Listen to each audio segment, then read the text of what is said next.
After that whole experience, it was just weird at Coyote.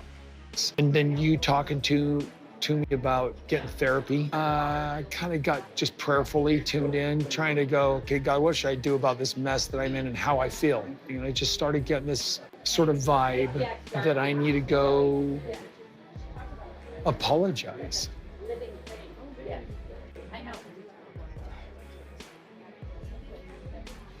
Hey besties, welcome back to my channel. Kody Brown and Robyn Brown sit down on an episode of Sister Wives. Mind you, everything on Sister Wives is fake. Kody is a pathological liar. Robyn is a complete manipulator. But because the two of them are now forced to show their relationship on the show, and apparently the only time they want to film is if they're out at dinner, Kody is going to explain to Robyn that he wants to apologize to the wives and make things better for them. Let them be free, let them go and be free. He wants to apologize for the very hurtful things that he said during the breakups. Now, the clip is kind of eye-opening because Robyn doesn't respond the way you would think. Instead of Robyn telling him that he should apologize, she tries to talk him out of apologizing, which I think is funny because if she wants her husband to be the good man that she said he was and that he always had been, why wouldn't she want him to apologize to the women that left and apologize for hurting them? Why wouldn't she want that? It seems just weird, right? Well, I think I can tell you something because on Patreon this week, Mykelti was addressing some of the issues that her siblings and she have when it comes to Kody. Tony was also discussing this from his point of view as well. Kody's children that are estranged from him, at least many of them, according to Mykelti and Tony. And from what I've heard from others of these kids, people like Gabriel, Savannah, and Maddie, and we've heard it from a variety of these kids. It's not just Mykelti. But the prevailing issue here is that they will not in any capacity reconcile with Kody as long as Robyn is in his life because Robyn manipulates him and Robyn has pit him against his kids. They recognize that Kody himself is problematic. They recognize that Kody has an ego, that Kody is selfish and self-centered, and acts like a child and doesn't care about people unless it's of value to him. But they recognize that anytime Kody tries to take steps forward to do the right thing, Robyn always draws it back and gives them ultimatums behind the scenes that you and I don't see or hear on the show. For a long time, anytime the family members tried to confront Kody about money issues, Robyn would then be confronted by Kody and she would threaten to leave Kody and say, "Well, if that's what you want to do, then that's what you can do, but I'm not going to. I can leave you and take all of your money. I'll divorce you and take everything." She has not wanted Kody to reconcile in any capacity. She has made it so that if Kody does try to reconcile, she will leave him and puts that threat over him. Kody, according to them, is so desperate to be with her and make this relationship work that he's not willing to upset her because every other relationship has failed. But because she manipulates him and acts like the kids or the wives have done her wrong because they pointed out the truth about what happened, like when it comes to money, she twists what happens and acts like she's been the victim of situations when she's actually the perpetrator. Manipulating Kody to see things that weren't real. Nobody wants a relationship with her because they don't trust her. They don't trust that she has their best intentions. They don't trust that she doesn't have ulterior motives. They don't trust that she won't try to get something from them or twist something they say against them and then get Kody mad at them. They don't trust that she won't play with their minds or manipulate them. They don't trust her. They equally have issues with Kody, but Robyn herself, because she's not their mom, they don't have to accept her. That's their point of view. He threw us away for her, she's not a good person, and she has made our dad even worse. The two of them together are terrible. Before I go into why she doesn't want Kody to apologize, I want to remind you what she did in this family and why if he apologizes, he's essentially going to be backing off of how he kicked everyone out of the family because of how they treated her. He's going to be backing away from his defense of her, which she's going to view as a betrayal, which is ridiculous. It will force her to have to take accountability herself, so, here's Robyn's greatest hits. "Well, you kind of blame you." "Oh, yeah. I hate it. Makes me angry. It's insulting. And because of what they're saying I'm doing, I think anytime a wife is in a plural family and is controlling a husband enough to affect other relationships, I think she's a bad person. I'm tired of it because it's been happening for years. I would help any one of those kids have a conversation with their dad, try to make it safe for them. But how about it being safe for you? This is how I've been. And I'm tired of being punished and blamed, people thinking I'm a bad person because I'm just communicating. I'm tired of feeling bad that I have a good relationship with Kody when other people don't. That's on them. They need to figure that out. She was the one that made choices. Janelle's the one that made choices. They handed him to me and said, "We don't want to spend time with him." Basically, he's had wives reject him affection-wise because they are uncomfortable or they don't like it. I've had one of the kids call me and ask, "Can't we just relax the rules?" I mean, I do want to be careful, but these aren't my rules. You got to blame somebody, so I'm an easy target. I didn't sign up for monogamy, and I'm tired of being questioned. I'm just tired of it. As much as I love Kody and it's great to have him around, it is stressing me out and I'm worried about the kids that aren't seeing their dad. It gets frustrating. My mom calls me the Brown family scapegoat. Maybe Garrison should try and reach out to me and sort of make amends.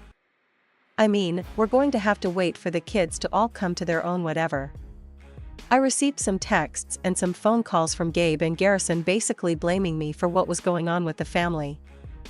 There's this unwillingness for some of the family to accept other members or to make amends with other members of the family.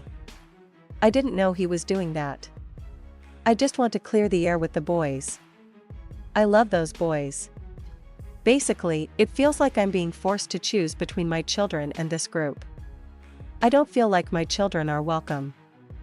When have they not felt welcome? Well, Kody basically told me they can't come for Christmas unless they do a big apology. And they're like, well, hell no. We're not going to do that. The issues between me and Gabriel and Garrison basically have to do with lack of support or adherence. I'm not going to have Garrison and Gabriel around like the alcoholic family. You have to know Garrison and Gabriel are not the only children who have problems. I had one of the kids actually call me and ask me, and I said this is not me. I didn't make up these rules. I very specifically pointed out that their dad, Kody, is not somebody to be run by one of his wives. Why in the world would anybody think that I'm somehow behind this? Why me? They don't know who I am if they would think this of me. That I would try to cause some sort of disharmony in the family. You got rules and regulations for work. Why can't we have that for a family staying healthy? Because we're a family. Why don't we just verbalize it and trust each other? Therein lies the problem right there. I was pushing for the video chat for the sake of the kids. When I was getting all this pushback, I just finally went, why am I trying here? I was like, fine, I'm out. You know, this is an effort in futility, my kids, and I think it's heartbreaking and stupid because we don't understand. And here it is, just another reaffirmation that we're the outsiders and we're on the other side. We're not. We refuse to be. We don't know what else to do. You're not representing very well for me. Stop presenting. You put it. Well, then you call them, Kody, because you always put it back on me. That phone goes both ways, and I've been available to talk. He's getting angrier and angrier, and he's getting sharper and sharper and more black and white with me about these kids needing to respect him. EW. Really? Choose him. Choose my children. I don't know who says that. Now he acts like now he's flipped it and said it's all my fault. I don't recognize this man. Only seeing one person's perspective. I mean, that's what I felt like. I mean, You're like, my boys have to apologize to Robyn. Garrison called her up, okay, I know. Listen, there's a reason for that. Calls her up and accuses her of the one doing all this COVID stuff. That's really weird, to transmute that much stuff onto somebody that was only being compliant with what I was saying we needed to do in order to protect our family. We really, truly, my kids and I have felt like we got voted off the Brown family island.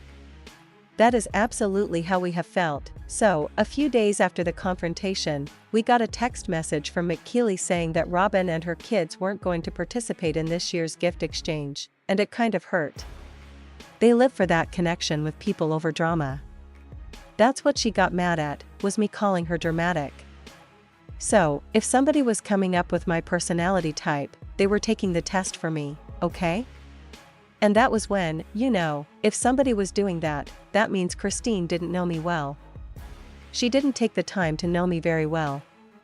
Sorry, I don't know how to let this go. And this isn't me just being dramatic. Thank you, Christine. So horrible to have her say that. I did not want them separating me and her from each other. So wherever I go, she's going to go. This idea that the boys are blaming me for stuff. I kept thinking that he would, work something out with the boys so that it can be okay. Yeah. All of you are just kind of jerks. I don't want to be around you and I'm tired of it, and I don't want to call them and I don't want to talk to them. That this is us going, you know what, Robyn, have it, because we don't care anymore. We're all grown adults that don't need a father figure anymore. I don't care how many presents you give, and I don't care how many special foods you make, or how many fancy houses you rent or anything like that. It's a cheap version. It's a broken version. Robyn spent years telling Kody and holding a grudge against Kody's sons about the COVID rules. Which was really about them not wanting to film and Robyn and Kody. And it was just a way to keep them away from everyone, away from them. But she created this conflict with these boys that became so awful and so verbally abusive that today, one of those boys is dead. He was depressed. His mental health declined. He began drinking to cope and then he ended up taking his own life. Robyn enabled Kody's paranoia and delusions and made him take a stand against children that never should have been taken. She blamed his kids and held a grudge against them because they called her out about her rules, and she thought this was something unforgivable. It's no different than Robyn lying about taking a test for her personality. We watched her do it on the show and then blaming Christine on the tell-all for taking the test for her and then telling Christine that she was a horrible, mean person for pointing out that she was dramatic, and that it was Christine who took the test and didn't know her, even though we all watched Robyn take the test on the show. She held that grudge against Christine for years because she pointed out aspects of her personality that Robyn didn't want to hear. Robyn got tired of hearing feedback about how controlling she was and manipulative she was of Kody, and she said that if she saw another woman doing this to a husband, she would think that they were a bad person. She was tired of them looking at her like she was a bad person. So she became a victim of the truth every time someone would try to point out her behavior instead of owning it and taking accountability. She created a scene. She made it so that children were bullying her. I mean, she made Hunter Brown, who was like a teenager, spend years going after him before he left the show. Then she turned her eye on Gabriel and Garrison.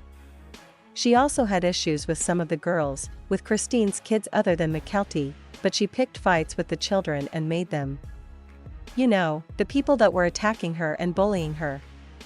She accused them of bullying her kids and demanding that these kids do what she wanted them to do. The entire reason this family broke down was because Kody chose Robyn, and he fought tooth and nail to try to convince the kids and will them to comply, and demanded they apologize to Robyn for things they were never going to apologize for because they never did. He demanded that the wives become more like Robyn, more compliant, more obedient. More submissive, even though she's not submissive or obedient in any capacity.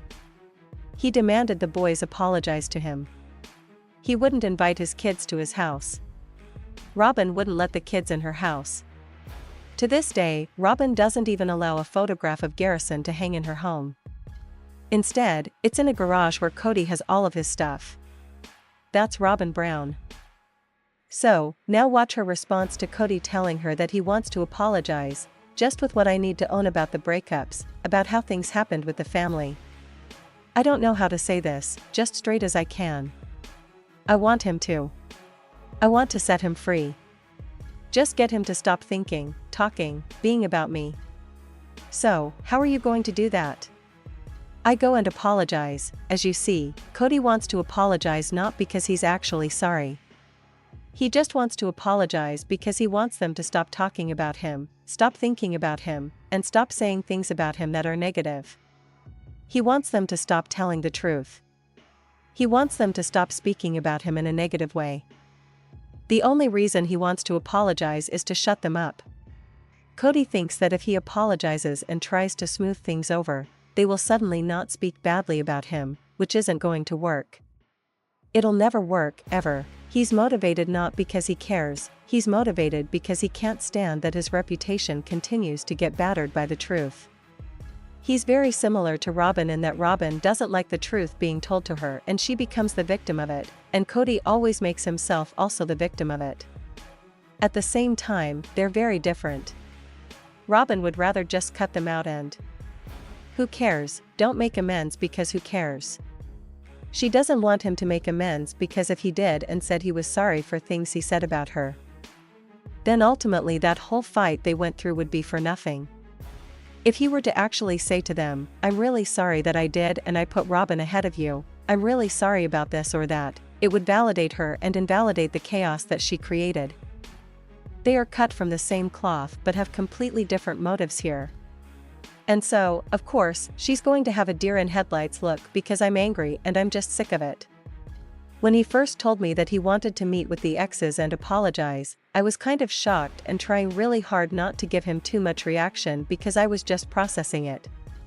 He says a lot of things that may not even happen. You can tell that she's like steaming underneath her breath. She's shocked and doesn't know what to say, but she doesn't want to give him anything because she doesn't want to give him a reaction, which I don't understand. I don't know why she would be shocked that he would want to apologize. I don't know. I thought she wanted him to make amends and wanted him and them to figure it out, but now she's shocked that he wants to apologize, and she doesn't understand why he should apologize. She's clearly mad.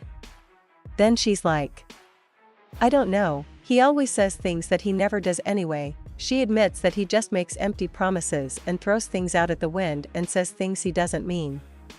Then, when he further explains to her why he wants to apologize and what he feels bad about, she tries to tell him that he doesn't and shouldn't feel bad.